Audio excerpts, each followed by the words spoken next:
Hello, everyone, and welcome. This is Jonathan Chapman, Vision Circle Leader, living the limitless life with the Wealth Freedom Network, and I am super excited and honored to be getting things started on this very special webinar that I know without a shadow of a doubt is going to leave you with a smile on your face. Now, how can I say that, you ask? Because over the next few minutes, you're going to hear from the #1 tax expert for small business and home-based business owners in North America. And he's going to show you how amazingly simple it is to lower your taxes big time. As a matter of fact, he wrote the book on the subject titled Lower Your Taxes Big Time and has been using his knowledge, skills, and experience as a CPA, tax attorney, and trainer for the IRS for over 30 years now to help small businesses reduce their taxes to the legal limit. Now, he'll be joining us in just a moment, but before he does, I want to make sure that you're prepared to take full advantage of the information you're about to receive. I'm telling you now, the one piece of information that you miss could literally cost you hundreds, maybe even thousands of dollars on your taxes next year. Now, I'm talking about information so valuable that this gentleman is a regular contributing expert on NBC, ABC, Fox, and CNN. So before he comes on the line, let's make sure you have something to take notes with. Close out your Facebook window, turn off your TV, close your door, eliminate all of your distractions, and focus right now because you're in for a power pack training that's going to change the way that you've been feeling about April 15th, our nation's tax system, and your position of power as a business owner in America. Now, I was fortunate enough to be introduced to this gentleman and his phenomenal training a few years ago, and my business hasn't been the same since. The first year, when I would have lost money, my wife and I actually ended up making money solely because we applied the information and strategies that you're about to hear. So at this point, I'm going to get out of the way and turn the webinar over to the nation's leading expert in helping you leverage your tax system to keep more money in your pockets, best-selling author and trainer to millions, Mr. Sandy Botkin. Mr. Botkin, it's all yours. Well, I want to welcome everybody, and it's great to be here with you. I got to tell you, I am very honored to be here, and I'm honored to be speaking to you, self employed individuals. I mean, heck, my parents are self employed. I'm self employed. So I've always respected anyone who's willing to take a little more risk in order to make a lot more money. Now, we have some great information for you today that I promise will save you money this year and every year for the rest of your life. And also, as well, this is a very content rich program. So you're going to want to get pen, paper, and you want to take some notes. But the good news is this is being recorded so you can listen to what I'm saying again. Now, here's our agenda for today. First of all, I'm going to be spending a few minutes talking with you about why tax planning is critical. Many of you may have attended one of our webinars before, and the next 5 minutes might be a review for you. But if you will give me a few minutes to set the stage for those who have not attended a TaxBot webinar, that would be great. Once I get through the overview, then we're going to get into the real meat and potatoes of the tax strategies. And this will be the vast majority of today's time, and you will walk away with some real actionable items that will save you literally thousands of dollars every year. And there's going to be some differences between this and other TaxBot webinars due to updates and changes in the law. Then, if you will indulge me after the education, I would like to take 4 to 5 minutes and show you a short demo on our company's product, TaxBot, and offer you a free trial. And it will be really short, I promise. After a demo, then we will have a question and answer session where you can submit your tax questions to me through the chat, and we will answer as many as we can for the remainder of the time. Sound like a plan? Great. Also, at the end, we will give you some very valuable free money-saving reports that we've put together for you. And also, as a side note, I've been doing seminars for over 30 years. And we do surveys after a full day seminar the following year. And people that attend my seminars save an average of $10,000 in new deductions, and many times it's a lot more than that, the following year. And we have taken the best information from that full day seminar and packed it into this short webinar. How does that sound? All right, enough about that. Let's talk about why tax planning is so important. Did you know that you're going to spend more on taxes in your lifetime than you will for food, shelter, transportation, and clothing combined? It is truly your life's biggest expense. So doesn't it make sense that if you did a little planning, you could lower your biggest expense and that would free up extra money for you to spend on a better lifestyle or perhaps save it for retirement? I've had a lot of people come to me and say, Mr. Botkin, I don't pay taxes. In fact, I get a refund every year. Can't believe they actually say that. Or in fact, they didn't realize that they're getting their own money. So I actually did an analysis. I asked myself, if somebody is a single person, and let's say they make $50,000 a year of net taxable income, how much do they pay in taxes? Now, first of all, I want to emphasize that when you look at the slide, what's interesting about withholding an estimated tax is that withholding and estimates usually exceed what you owe. And as I said, this is true for both withholding and estimates. Now, why? Because the government wants you to feel good you're getting back some money. Plus, they want to make sure they get their money. The problem is that you're not getting it all back. Here's an example of someone who makes $50,000 a year of net taxable income. This is net of all your deductions and credits and exemptions and so on.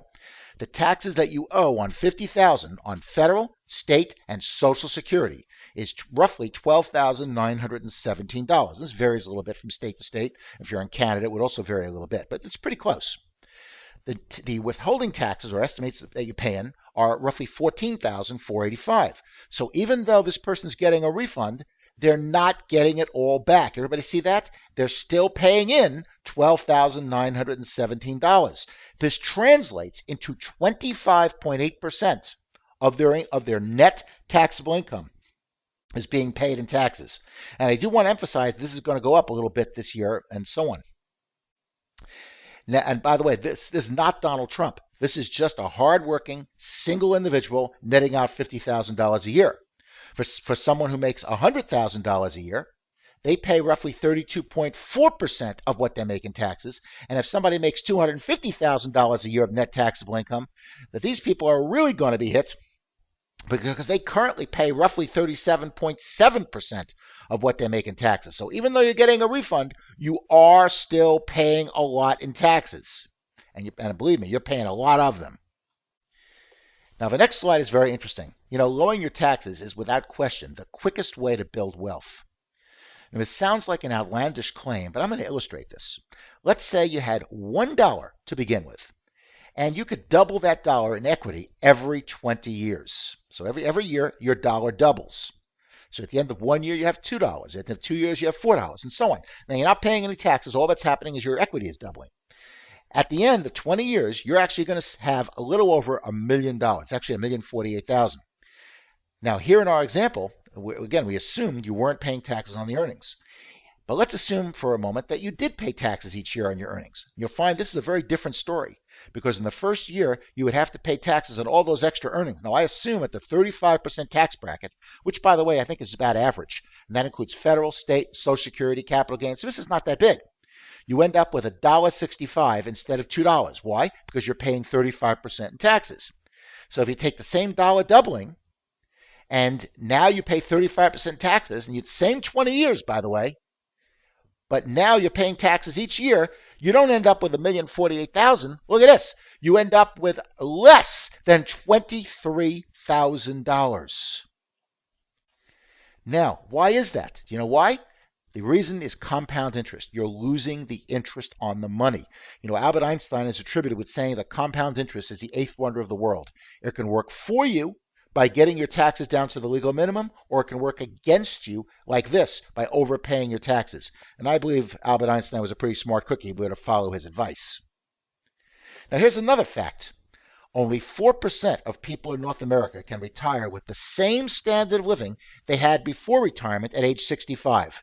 This means that once you hit 65, most of those people have to either continue working or reduce their spending in order to get by, or reduce their standard of living. Stick with me today because we're going to help you so you won't have to make this choice.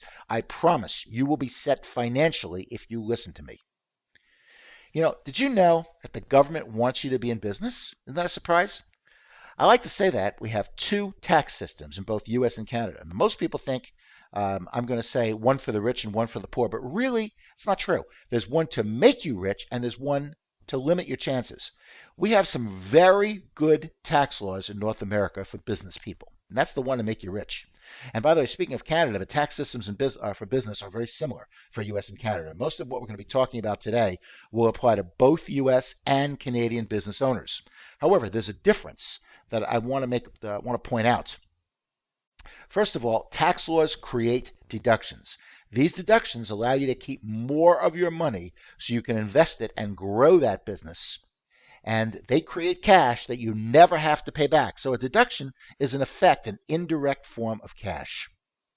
So what I'm saying is that, and you might wonder, by the way, why the government is doing this. The government has learned something in this for U.S. and Canada that most other countries haven't learned. From little acorns come big trees. For example, Apple Computer didn't start with 500,000 employees or 50,000 employees. It started with two people, Steve Jobs and Steve Wozniak's garage. Look it up if you don't believe me, by the way. Amazon, the big internet giant, started out of Jeff Bezos' garage. So the government knows that by subsidizing business, they are creating jobs. That's exactly what's happening. And if you're an employee, you really don't get that many deductions. But if you're self-employed, that's the system to make you rich. Because not only can you write off everything that an employee can write off, but you can write off part of your house, your spouse, the equivalent of your kids' education and weddings. I'm not exaggerating when I say that, by the way.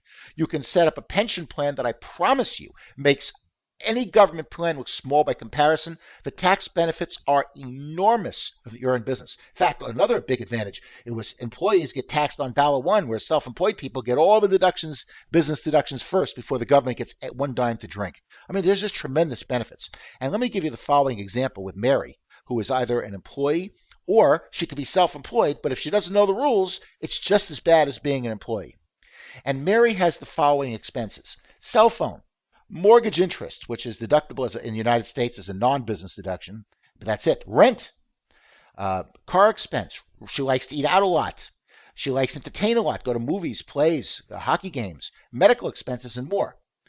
Now, if Mary works for somebody else or she doesn't know the rules, she doesn't really get any of these notable deductions that I mentioned. However, if Mary starts her own business, then portions of these exact same expenses that she was already paying for could now be deductible. That means she pays less in taxes. Or if she might qualify for a refund, then it's going to be a bigger refund. This is the reason I tell people that if you don't have some sort of business, you are brain dead. And the government, by the way, wants you to be in business. I want to emphasize this because if you are willing to put in the time and energy to make the business profitable and run your business like a business, then they will support you and allow you to take deductions that make it possible for you to keep more of your money to invest and grow your business. That's why I always say, and people have heard me say this, the government is the biggest bookie in North America because they want you to grow your business. They want you to be successful. Now, here's another myth. Let's say, this is huge, I don't know where this came from. Let's say you work your business full-time versus part-time. What's the tax benefits and differences? For example, in fringe benefits. Answer, none. Full-time business owners and part-time business owners get exactly the same tax benefits. You do not have to work full-time. But just like a full-time owner, you have to run your business like a business and pursue a profit and thoroughly document your activities. Here's another interesting myth. What happens if I'm not making any money yet? Don't I have to have a profit? Well, here's the answer. The government subsidizes your business. Remember I said that?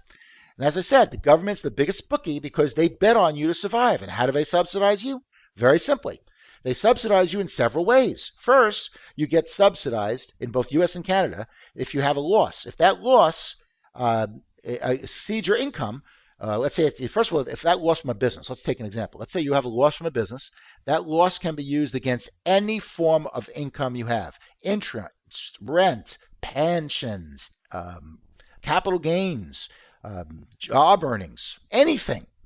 So let's take an example. Let's say you earn $50,000 in your job, but your small business generates a $10,000 loss. You only pay $40,000, which is the net of your income and the loss. So that's one way they subsidize you.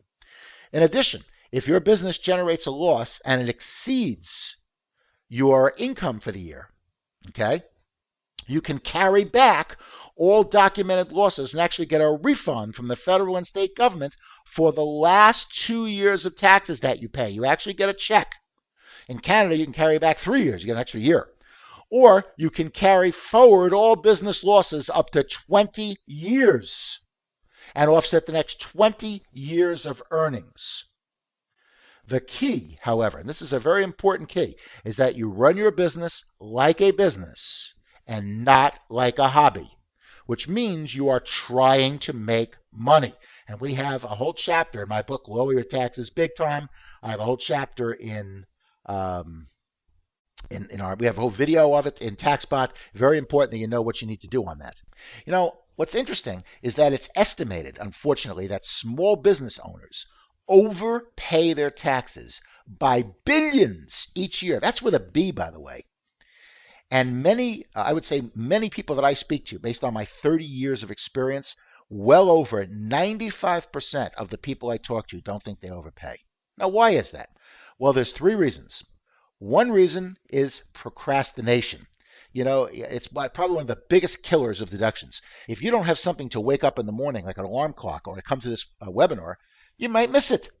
It's funny. When in my audience, I ask people how many procrastinators we got here, and about half the people raise their hands. And I always look at the others and I say, when are you going to raise your hand? Tomorrow? It's funny, but it's not, because it's a huge killer of deductions. If you don't have something triggering you to say, hey, you got to do certain things every day, what happens is you're not going to do it. The second reason people lose deductions is total lack of tax knowledge. You don't know what you don't know. And not knowing, you're going to find, is very, very expensive. And the third reason, believe it or not, is fear of the IRS, or in Canada, Canada Revenue Agency. And the interesting news is that you don't need to fear them, because with my help, you can play totally within the rules and keep thousands more of your own money. In fact, here's an interesting, startling thing. Did you know that even if you claim less in deductions, you don't reduce your chance of an audit? And all these thousands of people who try to take less thinking they'll reduce their chance of audit actually will not achieve what they think they're going to achieve. That's the sad part, except they pay more in taxes. And by the way, the reason is because the tax laws for business are so much better, the government wants to make sure people don't abuse it. And that is why, as a business owner, you are as much as 700% more likely to be audited. I want that to sink in. But don't let that worry you today, because today we're going to share with you how easy it is to stay compliant. And believe me, it is easy. I know the tax laws can be confusing. A U.S. tax code alone is 70,000 pages long, but you don't need to know that much of it. Tonight, I'm going to teach you the basics of what you need to know. I want to point out that most people find themselves in a dilemma. They either are not taking the deductions that they should be taking, which you're going to learn tonight, or they are taking them deductions, but they don't have the right documentation that's required by the government. And they're basically rolling the dice and risking tremendous penalties. And we're going to show you exactly how to stay compliant and take all the deductions you qualify for. How will that feel? Oh, and reduce your chance of an audit. How will that sound, huh? All right, now for the meat and potatoes of the program. Make sure that you have a pen and paper with you, because you want to write down some notes, because we have a lot of good content to cover, and I am going to really move. But let me ask you a question. How would you like to be able to get gas for the equivalent of free? Would you like that? I can prove it, and I'm going to show you how to do it right now. In the United States, there's two methods of writing off a car, and I'm going to go over both methods. The first one I'm going to use is the standard mileage approach. If anyone is on from Canada, you can't use this one. You have to use the next method, which works in most countries, which I'm going to show you, by the way. Now, what's the IRS method? In the United States, the government gives you 54 cents a mile for every mile you drive for business. It used to be 57.5 cents last year. I'm giving you the latest 2016 rules, and you heard correctly, the numbers actually dropped, okay? So how do you get gas for the equivalent of free? Let's say that your car gets 20 miles per gallon. The government gives you 54 cents a mile. If you multiply that by 54 cents, that gives you $10.80 in deductions. Now let's assume you're in the 33% tax bracket. And by the way, that is the average tax bracket between federal, state, and Social Security taxes. Some people are actually a lot more. It could be as high as 54%, but the average is 33%. So you'd multiply that by your tax bracket, whatever bracket you're in, and that results in a cash savings, okay, of roughly $1.30 a gallon, assuming you get 20 miles to the gallon. Didn't you get gas for free? In fact, not only did you get gas for free, you made a profit, didn't you? You know, when you write off your car, that's effectively what's happening. And by the way, who determines how many miles we drive for business? Does the government or do we? And the answer is we do. And how do we do it? From our tax tracker or tax organizer. So I'm going to get into. All right, now for the actual method. And this is usually a higher number, by the way. In this method, you first figure out what percentage you are driving for business is. Is it 70%, 80% for business, and so on. Then you add up all your expenses, such as gas, oil, insurance, wash, wax, depreciation, and you multiply it by your business usage. So let's take an example. Let's say that you drove 40,000 miles in a given year, and you logged half of your mileage for business purposes, or 50% of your driving. Then assume that you had $11,000 in vehicle expenses. You would then get to deduct half of that $5,500 in this example. And by the way, all of this is in addition to two big things. This is true for the IRS method too. You can also deduct sales tax to the extent you use your car for business and interest. Make sure your accountant gave you both of those, even if you use the IRS standard mileage rates. Look at your tax return. If not, you can file amended tax returns for up to 3 years you've been in business. I know someone who just got back over $6,000 refund. This is a big deal. Now, did you notice, by the way, in both cases, you have to keep track of your mileage. IRS doesn't give you 54 cents times all your miles. It's times your business mileage. So you got to know what that is. So IRS requires you to keep certain things. They require you to keep an odometer log and a mileage journal. Now, the odometer log is for the year. You don't need it for each trip, just the year. The mileage journal is for each trip. So you need two things. And a lot of trackers out there don't necessarily require odometer readings for the year, and that's wrong. That's not compliant. You also need a record of the business purpose for each stop. And that's something that a lot of trackers, by the way, do not have. You actually have to have an explanation for each stop. So if you're one of those guys that guesses at the end of the year, or writes that whole thing down based on a guess, and the government comes knocking on the door, it's almost a surefire thing that your deductions will be disallowed. And the final thing is you have to have an address of each trip, and that many trackers do have. Not all, but many do. So there's 4 things here. The vehicle, what's interesting, and one of the reasons I cover this so carefully, is that cars and vehicles are the #1 audited category for businesses because it can be so lucrative for the government and because most people don't keep the right mileage log. In fact, there's a mileage tracker out there, which I'm not going to get into. It doesn't have all 4 of these requirements, and they are not compliant, and it's very, very popular. It's unfortunate, too. Those people will find out to their detriment. Now, here's a real tip. Normally, personal trips aren't deductible. So if you take your kids, say, to tutoring or to go to a football game, it's not deductible. If you go to your mom's, it's not deductible. So ask yourself, do you have a client or a prospect or an opportunity somewhere where your personal trip, in this case, visiting your mom, it would be combined with business? If so, a substantial part of that trip could become deductible. And by the way, your mom doesn't have to live where you are. The key is documentation of the business that you did, and nothing else on the trip matters to the government. This trick will help you get more of that free gas I'm talking about if you document it correctly. All right, let's talk about automobile. There are several winners, and there are a lot of changes in automobile this year. The most you can write off for an automobile in depreciation in the first year is $11,160. That's normally the most you get. However, there are 2 major winners if you buy the right vehicles this year. The first winner is a sports utility vehicle. If you buy a qualified sports utility vehicle, you can deduct up to $25,000 of the business use of that vehicle. Okay? That's in addition to writing off the other expenses such as repairs, insurance, and so on. So what's a qualified sports utility vehicle? Well, first of all, it has to have a truck chassis. It has to have a gross vehicle weight of over 6,000 pounds, and it has rear seating. That's the big difference between the SUV rules and the truck rules. The SUV has rear seating, okay? And your limit is 25,000 of depreciation in the first year. If, on the other hand, the second winner, though, is a truck. If you buy a qualifying truck or van, then you can write off this year up to $500,000 of the business use of that. In other words, 100% of the business use. So what is a qualifying truck or van? You've got to meet certain rules. Rule number one, just like an SUV, it's got to have a gross vehicle weight of over 6,000 pounds. That's number one. Number two, it has to have a truck chassis. Number three, and this is a big difference between sports utility vehicle, no rear seating. You cannot have rear seating. If you have rear seating, you come under the sports utility, the SUV rules. And you have to have at least a 6-foot cargo area, an interior cargo area of at least 6 feet.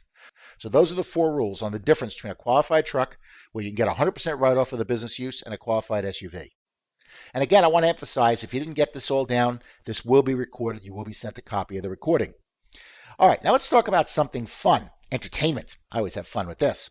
In both US and Canada, you're allowed to deduct 50% of your meals and 50% of your entertainment for anyone who's a potential prospect or in some way can increase your business. So my question is very simple. Who are potential users of your product or prospects for your business? And the answer is everyone. Almost everyone is a prospect. So point is, if you're entertaining someone and you're paying for part of the bill and you're not deducting that, you are leaving money on the table.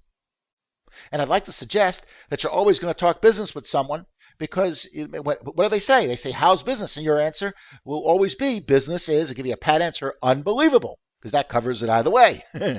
Okay? But you have to add, you have to be more specific. I never have enough business. I never have enough listings. I never have talked about you have enough prospects for your opportunity or enough customers.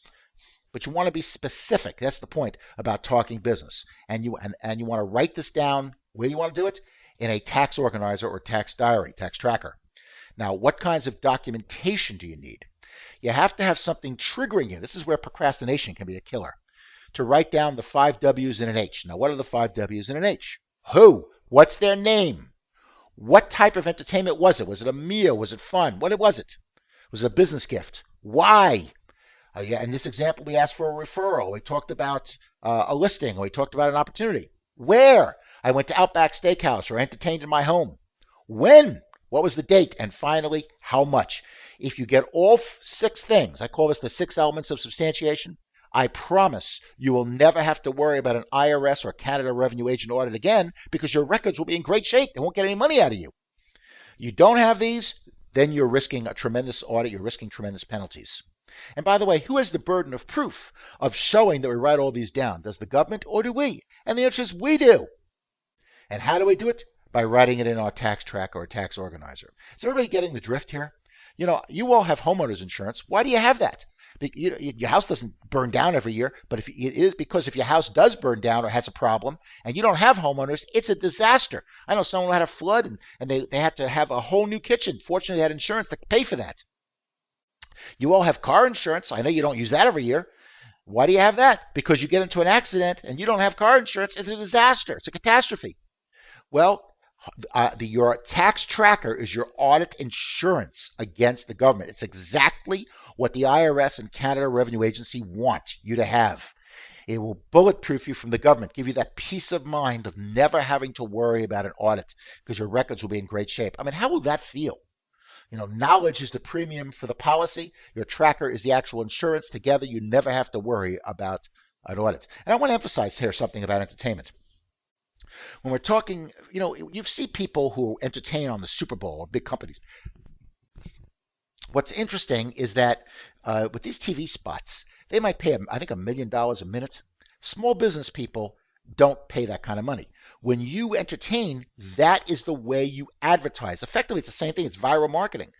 And you're accomplishing 2 very important things. Number 1, you're promoting your business in pursuit of a profit. And 2, you are offering proof that you're running your business like a business. And don't think you need to always make a sale, by the way, when you promote. Okay, just like the big companies, when they run TV spots, and there's everybody, and they're selling watches. Everybody buy a watch? Of course not. However, it's still a legally deductible expense. You are no different in the eyes of the tax law. You just advertise differently. Now, there is something else in the Internal Revenue Code as well as in the Code of Canada that you want to really write down. You probably never heard about this. It's called associated entertainment. When I first say this, most people think I have two heads, and you're going to love this. Here you can write off up to 50% of your fun. That's what associated entertainment means, as well as 50% of your friend's fun if, and this is not Sandy Botkin talking, this is IRS or Canada Revenue Agency talking, if you talk business within the same 24-hour day as the fun. Does that give you enough time? So let's take an example. Let's say I'm driving to a football game with Tom or a hockey game, and I talk business in the car. And that was my intent, was to talk business with Tom. Is that talking business within the same 24 hours? Yes. Let's say I go to Tom's home and we talk business, and an hour later we go to a hockey game. Is that talking business within the same 24 hours? Yes. Let's say Tom and I talk business over lunch, and then right after lunch, Tom and I go play golf. Hopefully I'll have a 500 handicap, but I'm going. Is that talking business within the same 24-hour day? Yes. Your golf just became a business deduction. Now, one thing for you Canadians, by the way, you can't deduct green fees, unlike us in the United States, but you can deduct other golf costs. You can depreciate golf clubs, for example, golf balls, caddy fees, things like that, to the extent it's used for business. And by the way, I bet your accountant never told you about this. Think about how good these tax laws are. And I said this a long time ago. You can literally eat away your taxes. You can golf away your taxes. You can play away your taxes. You can drink away your taxes. I mean, it's just, we have tremendous tax laws if you know what you're doing. The key is having the right documentation. And what kinds of documentation do you need to have? Exactly what you see here on the screen. The 5 W's and an H. And who, what type of expense, why, where, when, how much. And again, who has the burden of proof of showing that we talk business? Does the government or do we? And the answer is we do. And how do we do it? From our tax tracker or tax organizer. All right, now let's talk about a home office. You probably know, and I bet you heard, that a home office is going to trigger an audit and it's not worth it, right? Well, I'm here to tell you that in 1999, Congress liberalized the home office rules for Americans. And in Canada, they did pretty much the same thing. Now, I want you to ask yourself, why would both governments do that if they didn't want you to claim a home office? Think about it. All right? And what's interesting is if you don't have a home office deduction and you're eligible, you are crazy not taking the deduction because it is tremendously beneficial. And most home-based business owners, by the way, are eligible. Again, knowing the rules for home office deduction and the documentation are absolute keys to getting this deduction. All right, so let's give you an example of how the home office rules work. There are essentially 3 rules, but I'm going to give you an overview of just how it works. Here's a floor plan of a house. And let's say use one room for business, and we're going to assume that this house that you own or you're renting, you could be a renter, same thing, and that 1/8 of this house is used for business, 1/8 of the square footage. Now, in your house, it could be more. It could be less. There's nothing magical about the number 1/8. I'm just picking a number. So in this example, we're using 1 bedroom only for business, and that comes out to be about 1/8 of the total square footage. This means, what does it mean? That 1/8 of the home expenses are considered business expenses. So example, 1/8 of the utilities now become deductible. Without a home office, you couldn't deduct those utilities. But with a home office, now in both US and Canada, you can deduct part of those utilities. Now I want you to notice, if you didn't claim a home office, you don't get those utilities. But by claiming a home office, as I said, now some of those utilities become deductible. Now let's keep going. 1/8 of the mortgage interest now becomes business interest. And by the way, for you Canadians, you normally can't deduct interest on home. This is a way you get a partial deduction for your interest. And for you Americans, although you can deduct interest, it's a non-business deduction. Here, 1/8 of it becomes a business deduction. Now, why is that beneficial? Because 1/8 of that interest can reduce your Social Security and Medicare from your business, Medicare taxes. Whereas the other 7/8 become a non-business in this example. So you don't lose it. 1/8 of the house can be depreciated. Although if you live in Canada, you don't want to take the depreciation because when you do, you have to pay tax on part of the gain. So Canada has that option not to take the depreciation. So a lot of people ask me, well, what happens if I rent a house or I rent an apartment? Can I still benefit from a home office? Yes. In this example, 1/8 of the rent would be deductible. Now, in addition to all of that, you all get 1/8 of the maid service, 1/8 of the alarm service, 1/8 of the repairs, 1/8 of the insurance, the snow removal, the lawn care. I mean, I can go on and on. It's tremendously beneficial. All right. So, what are the rules for home office qualification? You got to meet 3 rules. How many? 3. 1, you want to use a room exclusive or a portion of a room exclusively for business. Now, here's the problem. 2 years later, you get audited for your home office, let's assume. How do you prove you used it exclusively for business? Bet your accountant never told you. Take a picture of the home office. Use your iPhone or Droid. Take a picture. You can store it on the web. You can put it in a file, whatever. But take a picture and make sure it's dated so you know what the picture is. It has to have a date on it. And by the way, I'll make sure there's nothing personal there, too. Number 2, you want to show that you use your room regularly for business. Now, in the United States, that usually means 4 to 5 days a week, at least 45 minutes per day. Now, it could be more than that, but at least that amount. It's much more important that you use your room regularly than, say, once every 2 weeks for 12 hours, for example. Might be the same minutes, but it's much more important to have regular usage. In Canada, regular usage doesn't have a minute requirement. They usually say it's somewhere around 4 or 5 days a week you use in the home office. And finally, you want to show that you use your home as your principal place of business. Now, in Canada, that's just, do you do your important functions there? In the United States, you don't have another office where you do administrative work, and you do the majority of your administrative and management out of your home. Now, a lot of real estate professionals might do sales work, for example, in another office. They might see clients. They might turn in contracts. Sales work in another office is fine. You just want to do your administrative work from your home. Administrative would be things like cold calling, doing proposals, doing comparables, sending out mailings. However, whatever business you're in, your administrative work is from the home, and use it principally. Take a picture using an exclusive portion of that room for business, at least 45 minutes a day, and you qualify for the home office deduction. And that's really the bottom line. One question is people get me all the time is, Sandy, can I deduct the tuition for my son's college? And the answer is no. Well, how about a wedding for my daughter? No. How about room and board? No. How about books for my kids? No. How about a car? Nope. However, despite what I just said, how would you like to be able to deduct the equivalent of every single thing I just said if blessed by the government? Would you like that? You're going to love this. This is going to pay for this webinar alone. Normally, tuition's not deductible, but wages you pay an assistant in business aren't they? And if they use that money to pay for their own tuition down the road, or their own room and board, or their own books, or their own car, or even their own video games, aren't you in essence getting a deduction for those things? It's the same money.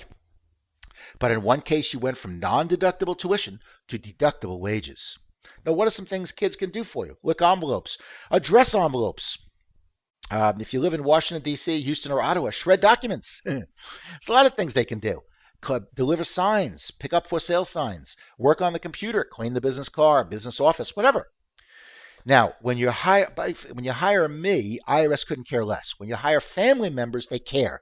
You got to dot your I's and you got to cross your T's. So, number 1, you have to pay a reasonable wage.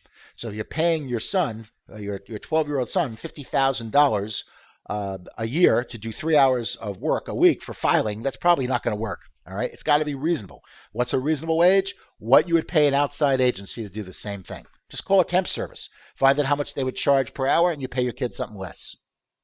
Number 2, you want to keep timesheets showing what they did and when they worked. In the United States, the first $6,300 of income they earn is income tax free. Why?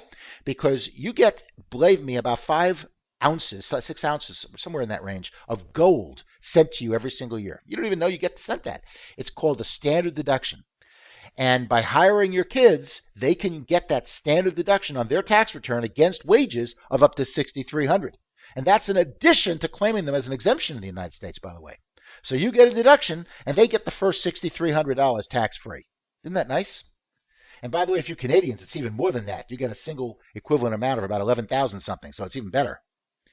Also, if you hire someone in the United States and they're under 18, and you hire them in a self-employed business, There is no Social Security, none, no Social Security, and no unemployment tax if they're under 18.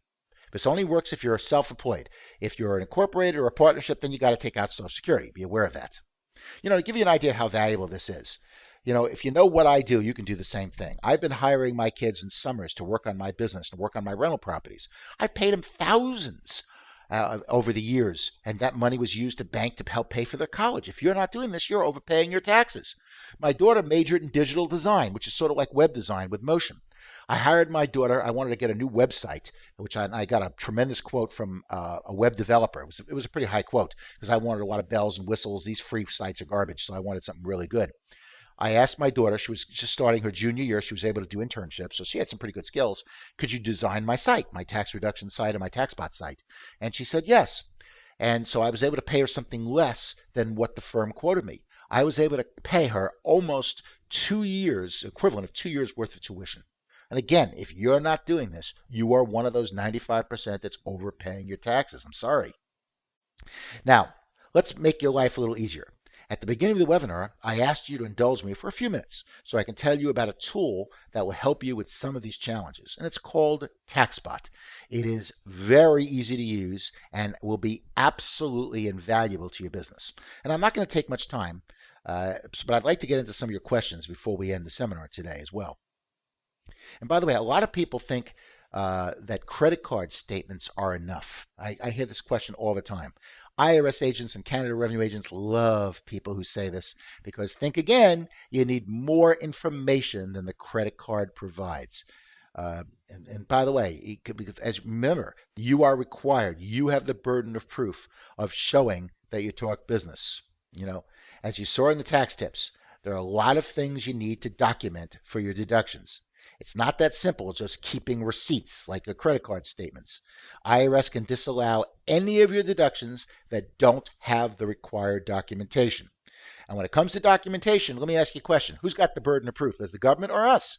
And the answer is we do. We've got that burden of proof. In tax law, you are guilty until you prove your innocence. You have the burden of proof that all your deductions were business related and you're following the rules. That's why the government passes good tax laws for business. And by the way, speaking of rules, let's talk about accounting systems like QuickBooks. And you see all these ads on the paper. Most accounting systems are good for telling you where you spent your money. But I can promise you they don't hold water when it comes to proving tax compliance. They don't have the mileage tracking. They don't have the odometer reading and things like that. They don't have the 6 elements of substantiation and so on. A good tax tracker can replace Quicken, but Quicken usually cannot replace a good tax tracker. That's why we developed a mobile and web app called TaxBot. This will be your personal tax assistant. It'll keep your mileage logs for 24 hours a day, 7 days a week. It'll keep all your receipts bulletproof from even a flood. It'll keep your tax diary for all the notes that you need. Okay? You can't beat this. If you want something simple and easy, this is simple. Now, you might say, oh, but to get something like this, even if I hired somebody at minimum wage, it would cost me, a couple $100 a day, 24 hours a day, 7 days a week. Sure it would. What if you can get somebody like this for pennies an hour? Not a day, an hour. Would that be something you'd like? Because at the end of this webinar, we're going to give you a free trial to test it out as well and see if it works for you too. Because it works, by the way, on your iPhone, iPad, Android devices, and the web. All of those things. It will help you stay compliant and claim more of those deductions in both US and Canada. It is fully compliant when it's used correctly. So let me share some of the features with you for a few minutes. Remember we talked about keeping a mileage log? TaxBot can automatically track your business mileage. That's right. I said automatically track your mileage. It will turn on automatically and shut off automatically. So you don't have to remember to do it. And here's how it works. From the home screen, you simply turn on the automatic tracking and the phone will automatically sense when you are driving and start your mileage tracking. When you're done, then it will stop tracking, put in a queue, kind of like holding tank for you. Now, at the end of the day, you come back into the app and classify which trips were business and which were personal. Your beginning and ending address will be fully filled out automatically. You don't do this. You'll get a map of the trip. The date and time are filled out automatically. You don't do this. All you have to do is to put the business purpose for the trip. and quick, whether it's business or personal. That's all you have to do. For example, I asked John Smith for referrals. You tap save, and that information is saved in the cloud. In fact, you can even merge trips together if they're all part of the same route. How's that?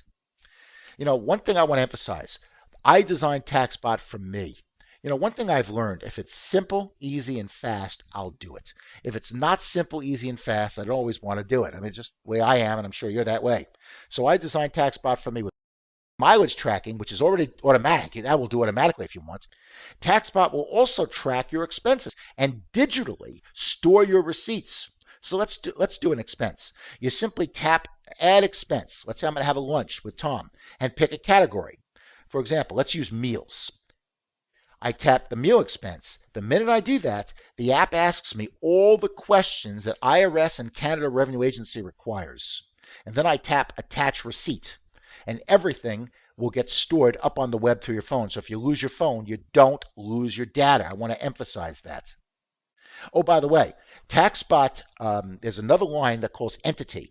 TaxBot works on multiple businesses and multiple cars simultaneously. So, and I did this intentionally because a lot of real estate firms and home-based businesses insisted that I do this. So we put it in here. So with one account, you can use TaxBot for you. You can use it for your spouse. You can use it for your kids. You get separate reports for each of those businesses. You don't need separate accounts. You can do it on one account. Now, also with TaxBot, besides the integrated expense tracker, it has an integrated camera where you can take a photo of the receipt. You can see what it looks like here. All you do is click the camera, then you take a picture of it, make sure it's clear, and click save, and you're done. Everything gets saved up on the web and gets attached. All of your receipts and other records are stored in the cloud, and they are backed up in several separate data centers with we use literally bank level security. I mean, we really do try to keep this very, very safe. One thing about TaxBot, there's more under the hood than it appears. It's a lot like a BMW in that regard. But the most important things is really the reporting. The reporting is what's coming up, and you will be ready for the toughest tax audit, I promise, with our audit safe reports. Because at the end of the year, in fact, really anytime you want, you can download our audit safe reports. So check this out. It has a summary page for your tax preparer, and then it has all of your receipts printed with the extra information both IRS and Canada Revenue Agency requires right below the receipt. And at the back of the report, you have a mileage log. It's all together. It's one document with everything you need for compliance. You simply give it to your tax preparer, and they will love you. And if you ever get audited, this will bulletproof you from both IRS and Canada Revenue Agency, because both agencies have said they now accept digital documentation. That's an important point. By the way, TaxBot even has reports. In the reports, they have a budget. So with graphs, like a circular graph, so you can see what you're spending in every category. It's just tremendous. You simply download it to your hard drive. You go to the report section. You can download it to a memory stick. You can email that information to your accountant. I mean, you can't get easier than this. Let me say something about using a tax professional. There are 7 words that causes more people to lose money, in my opinion, than any other strategy. And those 7 words are, my accountant takes care of my taxes. And most people that say this don't even have an accountant. They just deliver a shoebox full of receipts to a tax preparer at the end of the year. And that's a big, costly error and a very bad choice. My point is, accountants are essential. I hope everybody heard that. And I recommend them to everyone and every business. Have an accountant. But if you don't know what to tell your accountant, if you don't have the right documentation by December 31st, you got a big problem. Because there's only so much your accountant can do with poor records. They want to help you, but it's got to be a team effort. With TaxBot, this is easy because you have all the data for them to work with. And that's the important point. And by the way, this technology here is unbelievable. You can also link your business credit card and bank accounts, and they will look for missed deductions during the year. So it'll all be in one place. In addition to everything I've mentioned, you have, last but not least, access to our video training library. We have organized with literally tons of blogs, videos, articles to help you learn all sorts of things you can deduct. We have over 40 videos, 3 to 5 minute videos. We have over 380 blogs, and not just tax, by the way. I write on a lot of financial issues. For example, I wrote a whole bunch of material on some of the latest scams that are going on in North America. What do you do and how to avoid them? What you need to do to asset protect yourself. There's just all kinds of things here. We had one reviewer who said you get one idea, you can save thousands. I mean, we have tremendous, tremendous information. TaxBot shows you in real time how much you are generating in deduction. This is very exciting because this not only encourages use by everyone, by you and people if you're in a home-based business, but it's a constant reminder that the government is really backing your business success with money. You know, when tax time comes and other people look like this person on the left, I promise you're going to look like this person on the right. Because in literally less than a minute and a half a day, I promise, you will be bulletproof. And it's that easy. Our customers love us. We have a 4.5-star rating in the App Store. We are among the top rated apps in our category by top 10 reviews. I mean, there's a reason. If you want something simple, easy, and fast, it doesn't get easier in TaxBot. It really doesn't. Okay, I'm done with the demo now. You know, also, if you sign up in the next 24 hours, we will throw in our premium tax service that we charge $259 for. This means you're going to have access to unlimited phone calls to our tax professionals to help ask your question. In addition, if you will send them your last year's business tax return, they will review it and look for mistakes and missed opportunities. And all our services are guaranteed by a $1 million insurance policy. You still have questions? First of all, I hope you've enjoyed the webinar today, and I hope you've learned some things that will benefit you and your business. I've been able to share a few of the tips and strategies, but have a lot more that I think you should take advantage of. Because you attended the webinar, you'll be receiving 10 individually detailed tax-saving reports. Each report focuses on a strategy that will answer more of your questions and help make your life easier. These power-packed reports that I put together tackling some of the best tax strategies out there. Okay, well, I'm done. Now it's your turn. Hopefully I've convinced you of the horrible mistake of overpaying your taxes. I apologize to anyone who doesn't get it because I must have done a terrible job. To get started, click on the Get Started button, and that's how you get started. But click on the Get Started button, okay? And that's how you take advantage of the program. And as I said, it comes with an unconditional guarantee, and you will put a minimum of 20 times in your pocket. A minimum. You're going to average about 30, but you're going to put a minimum of 20 times what you pay to new deductions. Now, if you have any questions, please type them into the chat box, and we will get through as many as we can. Those that I don't get, we'll try to respond by email, okay? So don't worry, we'll try not to leave you hanging. Okay, I'm going to bring my moderator, Jake, on to read me your questions. If you haven't posted your questions, please type them in now. Okay, here's a good one, Sandy. I'm a real estate agent, and I commute back and forth to my real estate office. Is that mileage deductible? That's an excellent question. I'll give you a clear-cut answer. It depends. How's that for a clear-cut answer? Normally, going to your real estate office from your home is not deductible. It's considered a personal trip, considered commuting. However, there are a couple ways where you can deduct the trip to your main broker's office. First is if you go to a temporary business stop along the way. Then the entire one-way trip is deductible. Now, what's a temporary business stop? Something you don't do regularly. A good example of that would be a FSBO, a listing, you go on a caravan or tour, going to a listing, going to a seminar, going to a convention. If you go do all those things, any of those things first, and then go to your broker's office, that entire one-way trip is deductible. The second way to make it deductible is to make your home your principal place of business.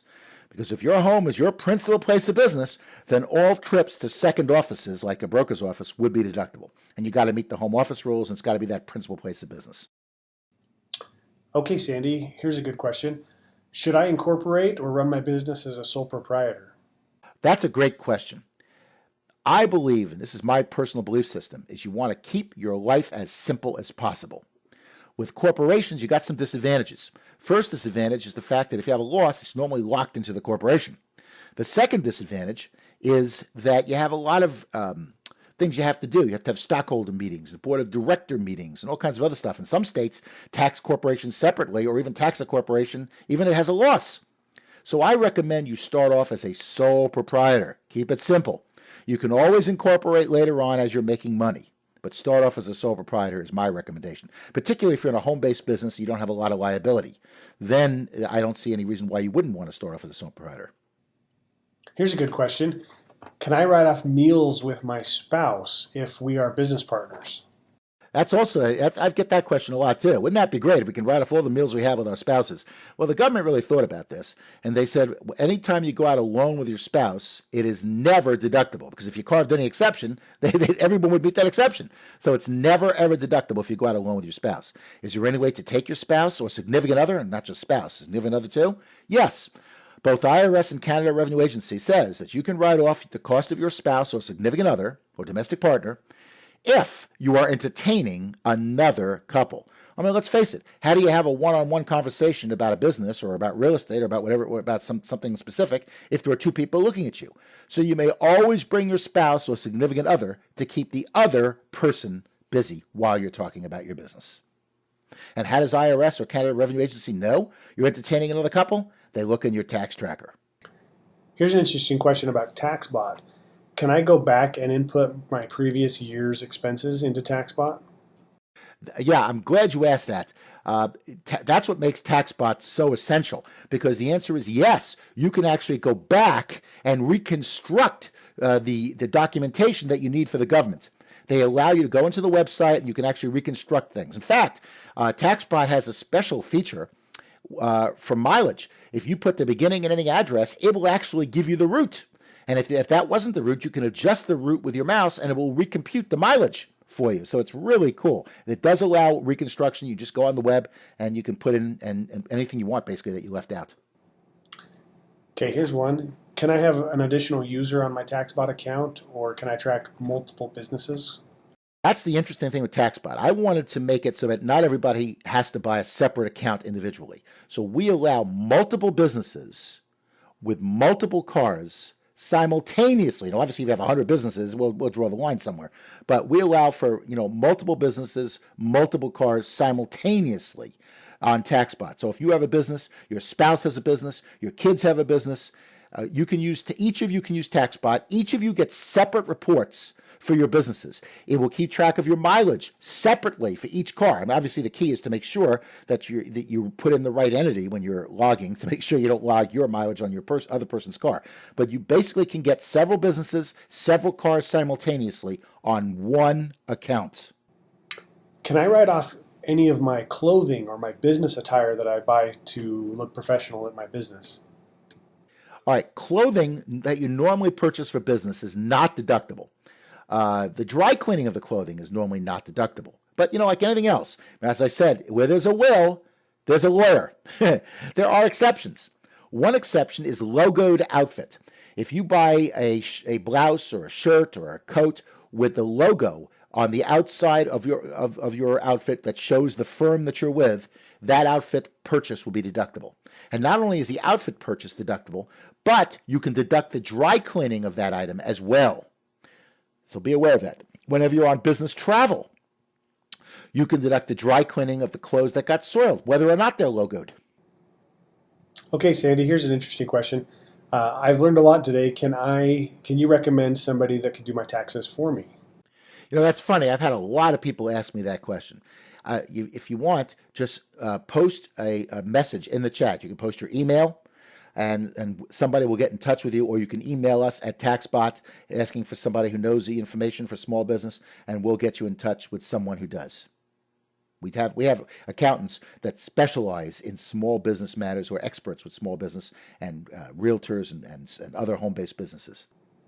Okay, Sandy, here's one person asking about the information that you talked about for the self-insured medical reimbursement plan and the people that can help set those up. If you could give them some information on how to get that. All right, the self-insured plan, as I recommend, you want to get a third-party provider. They're not expensive, but you want somebody who's honest. You want somebody who's reliable. We have done a lot of investigation on this, and we do have the name of some people that are terrific, that will do the job. They do it for me in particular, in fact. And they've done a great job for me over the years. I've saved tens of thousands of dollars. If you're interested in finding out more, either post a message in chat, send us an email, or you can post your email in chat. Or you can call TaxBot and ask for the group that's the provider for the self-insured plan, the provider for the HRA, okay, the health reimbursement account, and we'll be glad to give you the information. Hey, Sandy, we have one participant that would like you to go over the calculation for how to calculate your home office deduction again, if you don't mind. That's a good question. The home office is based on your business square feet divided by your total square feet. So let's say one room consists of 150 square foot, and you have 1,500 square feet in your total apartment or home. That means 10% of your office or of your home expenses are deductible as a business expense. Now, here's a really big, interesting tip. I normally didn't give this as part of the webinar, but I'm going to give it to you now. It's in our blogs. It's in my tax strategies program, but something I normally don't give. In computing your denominator, you can subtract out all the common areas, the walkways, the throughways, the entranceways, and that gives you net square feet. The advantage of that, it results in a lower denominator, which will result in a higher percentage for the home office. So you would take your business square feet divided by your net square feet, and that will give you the highest number of all. Okay, here's an interesting one. I've heard a rumor that if I put stickers on my car or wrap the vehicle in one of those vehicle wraps, that would count as advertising, so I can write off the entire cost of my car and my driving. Is that true? You know, a lot of people think that. That's a big myth. That is not true. Simply putting ads on the car does not make your commute deductible. You could deduct the cost of the ad of putting it on the car, but that will not make the commute deductible. Here's a unique one. If I go to lunch or a business meal with a business associate and we each pay for our own meal, is that deductible? Very good question. If you asked me that question a couple years ago, I would say there's a lot of limits. But now you can deduct 50% of your share of the bill. So if you split the bill, you can deduct 50% of your share of the bill. You do not have to pay for your client. Here's an interesting one, Sandy. If I hire my kids in my business, wouldn't it be just easier to pay them as a 1099 contractor rather than as an employee? Believe it or not, it's not that easy to treat someone as a 1099 self-employed independent contractor. They've got to be able to do other things. You have to have an independent contractor agreement. I mean, there are some very fine rules. When you hire them as an employee, if they're under 18, they're exempt from Social Security anyway if you hire them in a self-employed business. So you generally want them to be an employee. You're probably going to have a hard time treating them as an independent contractor. One of the things I recommend is you get a payroll service. They will do all the forms, all the IRS forms or the Canada Revenue Agent forms. They'll put the money in the kid's account. These payroll services are really good, and they'll make it a lot easier for you. Okay, Sandy. Well, that's about all the time we have for today. Do you have any last words or any last comments you want to share with everybody before we go? Yes, I do. You know, our goal is to make your life simple and easy and fast. And that's what TaxBot will do. If that's what you want, then that's perfect for you. But the bottom line is if TaxBot's not for you, fine. Do something. Doing nothing is not a wise move when you have as much as a 700% more likely chance of being selected for an audit, not to mention with significant penalties. I've seen many people put out of business because of this. You do something. You want to use another expense tracker. You want to get a fireproof safe. Fine, but do something. If you want something simple, easy, and fast that's risk-free, I think TaxBot's a great option for you. But one thing that it will do with a tax tracker, it'll make your life a lot less taxing. Wow. Now, wasn't that everything I told you it was going to be and more? A huge thank you to our expert, Mr. Sandy Botkin, for your time and expertise. Now, for those of you that found the information valuable, which is all of you, of course, we have included this amazing program for you as a part of our Limitless Lifestyle Elite membership package provided on our website. So get back with the person who invited you to this webinar or click the Get Started button below that will take you to our site at www.gotlimitless.com where you can learn how you can purchase your membership, set up your TaxBot services, and start logging those deductions today.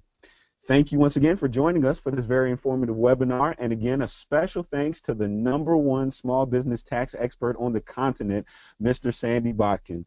I'm Jonathan Chapman, hoping you decide to go limitless. Limitless dreams, limitless possibilities, a limitless life is available with the Wealth and Freedom Network. Bye-bye.